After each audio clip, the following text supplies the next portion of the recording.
Hello guys, si Jerby Ulito sa Mr. DIY. So, ang tagal na tayo hindi nakakapag-vlog. Kamusta po kayo at sa mga subscriber ko? So, meron akong washing machine. Sa Australia pala uli ako. From Qatar, Africa to Australia. Sa mga kapwa ko technician, huwag kayong tumigil mangarap. Apply lang online. Inabot din ako ng taon bago ako nakapunta rito. At least, nandito ako sa Australia. Nasa workshop ako. So, eto, meron akong front load. So may mga konting tip lang tayo sa ano yung mga pyesa ng front load washing machine. Okay, first, door switch. Ayan. So pag hindi nagsasara yung pinto, automatic eto sira or either PCB. Pero may technique dito para malaman mo. May mga model na pwede mo malaman kung sira yung PCB o hindi. Drain pump, ayan, dalawa. 1, 2. Ito yung drain pump talaga. Ito bubbles to. Huwag nyo na intindihin to. May dumi pa nga sa loob. Ayun. So eto, pagka hindi nagde-drain ng tubig sa lahat ng washing machine, buksan mo lang yung filter. Ito yung filter. Ayan. Okay, sa Samsung 5E. Ewan ko sa ibang model. So pag hindi ayan. Tapos dito kasi hindi abot ng daliri mo yan. Pag nigyan mo, di ba, hindi abot ng daliri mo. May hose yan dito. Ito.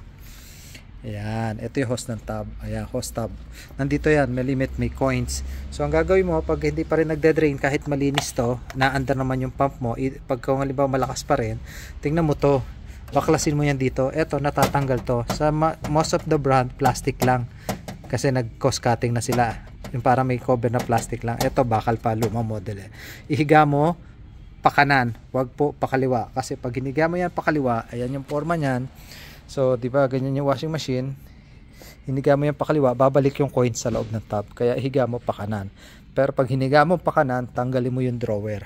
Yung ganon. Ito. Ayan, tanggalin mo yan. Kasi nandito yan, di ba? Pag hiniga mo yan pa kanan at may tubig dito o yung may softener, pwedeng mabasa yung front PCB mo.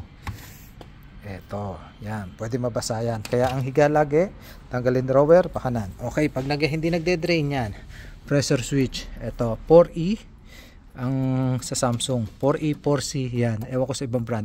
IE, same sa ibang brand, IE meron.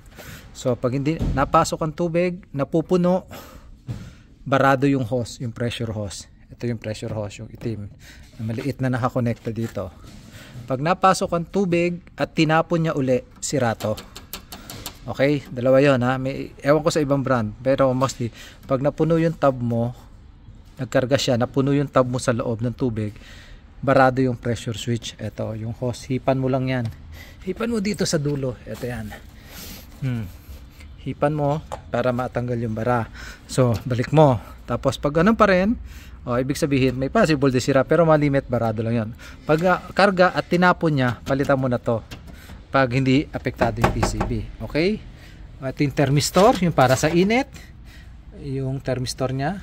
Ang heater andito, kaso mamaya na yung heater. Water valve pag hindi nagpapasok, ganun din 4E, 4C, IE, yan mga ano niyan. Huwag mo na intindihin 'yon. Itong model na to, meron pala tong tinatawag na MEM sensor, yung para sa balancing. Okay, damper siya. Ayan. Yan lang naman ang madali lang. Buksan mo lang harapan. Suspension spring, apat ang damper shock nito.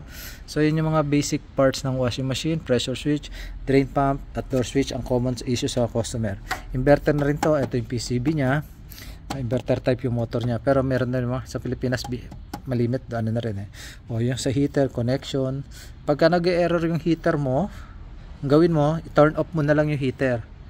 Meron sa Samsung HE1, HE2, i-turn off mo na lang heater. Total, hindi naman yung heater eh.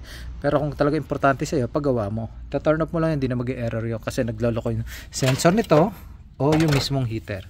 Okay, sabi ko sa'yo, drain pump, madali lang yan. Ayun ang drain hose. Pag hindi natatapon ng tubig, baklasin mo to, malinis, naandar siya. Buksan mo dito, ayun, itong hose na to. Ito yan, kung papansinin nyo, ito yung coin. So, eksakto yan doon sa butas. So, pag ganyan, pag yan gumanon, wait nyo. So, di wala na ilalabas na tubig. Hindi rin yan nalulusot doon, kaya hindi mo maaabot. Ganun yan dito, eksakto rin. Di ba? So, nandito lagi yung cost. Sa atin, yung 5 piso ata, yung 20 ngayon siguro. Ayan. Kaya ingatan mo yung mga coins tsaka hairpin. Okay? So, dito, ina-assemble ko lang to kasi palitan ng tab.